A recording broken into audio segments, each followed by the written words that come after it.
des cercles, une seringue avec des embouts rigolos, petit pinceau à déco.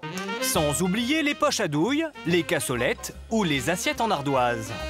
Pour Sylvie, assistante de direction et passionnée de cuisine, l'important n'est pas seulement de préparer de bons petits plats, il faut aussi qu'ils soient beaux à regarder. On appelle ça le dressage.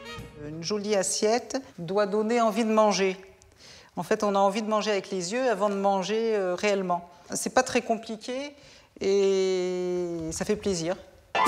Préparer un plat savoureux, c'est une chose, mais savoir le mettre en valeur en est une autre. S'il n'existe pas de technique miracle, quelques astuces de chef toutes simples peuvent relooker vos petits plats et donner à votre cuisine une autre dimension.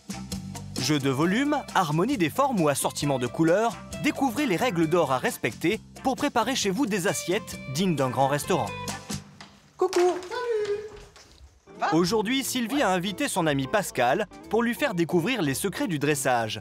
Ensemble, elles vont s'attaquer à l'un des desserts les plus compliqués à présenter, le millefeuille de fraises. Alors, pour réussir son dressage, Sylvie a ses règles d'or. Il faut faire attention aux couleurs, il faut faire attention aux formes, aux différentes hauteurs aussi. Comme pour un tableau, je fais attention à ne pas mélanger n'importe quoi.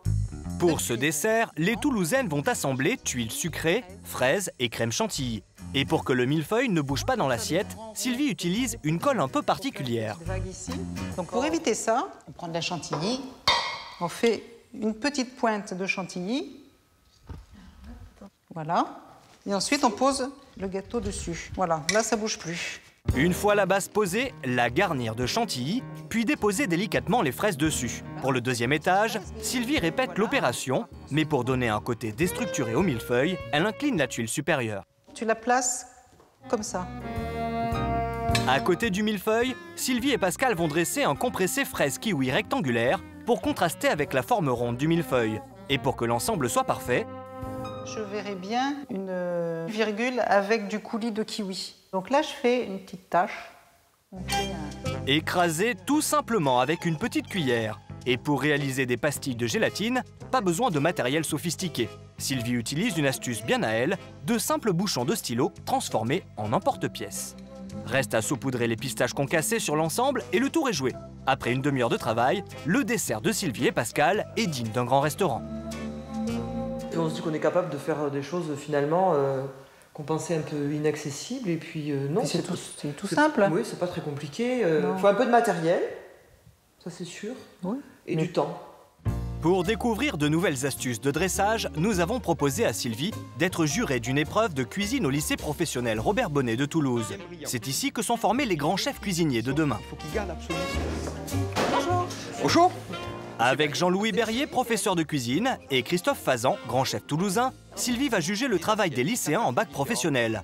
Pour ce match un peu particulier, les futurs chefs ne vont pas s'affronter sur le goût, mais sur le dressage. En ce qui concerne le dressage, théoriquement, on réfléchit, on pense bien à son assiette et on vient ensuite poser et ne plus déplacer le produit dans l'assiette. Autrement, vous allez avoir énormément de traces au niveau de l'assiette qu'on ne pourra pas faire partir. Allez, mais bon match. Merci, chef. Pour cette épreuve, 3 groupes vont travailler le même plat, une volaille accompagnée de ses petits légumes. Pour remporter le match, chaque équipe va devoir se démarquer. On va avoir des dressages qui vont être centrés. Certains sont partis sur des dressages, on va dire, totalement asymétriques. D'autres sont partis sur des dressages plutôt symétriques en 2 ou en 3. Donc c'est vrai qu'on va essayer un petit peu d'avoir un panel un petit peu intéressant des dressages qui peuvent être proposés. L'équipe de Paul prend des risques et a décidé de tout miser sur le dressage asymétrique. On va essayer de travailler au maximum sur de l'impair, de manière à créer quelque part un déséquilibre au niveau de l'assiette. Utiliser les éléments en nombre impair permet d'éviter un dressage trop uniforme. S'il paraît simple à réaliser, le dressage asymétrique demande en fait beaucoup de rigueur, car des éléments mal disposés dans l'assiette rendent rapidement le plat brouillon. Et pour le chef, c'est le cas de cette assiette. La première règle, c'est se placer où est-ce que le client il mange. Là. Le client mange là? Oui. Tu trouves que cette assiette, tu la poserais comme ça devant le client? Pas évident, hein? Moi, je la poserais plutôt dans ce sens-là, tu vois. La seconde équipe qui travaille sur le même plat joue la sécurité avec un dressage plus traditionnel. Les éléments sont disposés en couches dans un emporte-pièce. La volaille placée au-dessus pour mettre en valeur le produit. Mais pour ce dressage en hauteur, il faut prendre garde à ne pas retirer le cercle trop tôt. Le petit conseil, quand elle monte un cercle comme ça, ce qu'il faut surtout, c'est quand elle a un décor comme celui-là qu'elle va apporter, il faut surtout qu'elle le mette avant d'enlever le cercle. Parce qu'elle va faire une pression à l'intérieur des éléments. Si elle démoule son plat et qu'ensuite elle veut rajouter son décor à l'intérieur, évidemment, il va s'effondrer. Pour tenter de remporter le match, la dernière équipe s'est lancée dans un dressage très graphique qui allie symétrie et pureté des formes. Des morceaux de volaille découpés en biseaux au centre de l'assiette, entourés par des tartines de légumes. Le dressage, c'est presque 50% du plat quand même. Si on vous présente quelque chose de très joli, vous aurez forcément envie de le manger. Après, si c'est bon ou pas, voilà. Je suis assez confiante. Après 2 heures de travail, c'est le moment pour les élèves de rendre leurs assiettes. Et c'est finalement le dressage asymétrique qui l'emporte haut la main. Une véritable œuvre d'art. C'est printanier, c'est aérien. C'est sympa. C'est frais, oui. C'est frais. C'est extrêmement frais. J'aurais tendance à dire que c'est un des dressages les plus difficiles à faire parce qu'on est vraiment sur quelque chose d'asymétrique. Ça peut être très bien comme ça peut être complètement loupé finalement. Je trouve qu'il y a un équilibre malgré tout là. C'est très joli à regarder, donc déjà ça donne envie de le manger et puis c'est quand même plus ce qu'on fait actuellement dans nos restaurants. Bon. Donc poste 4, Monsieur Paul a gagné le match. Très bien, bravo.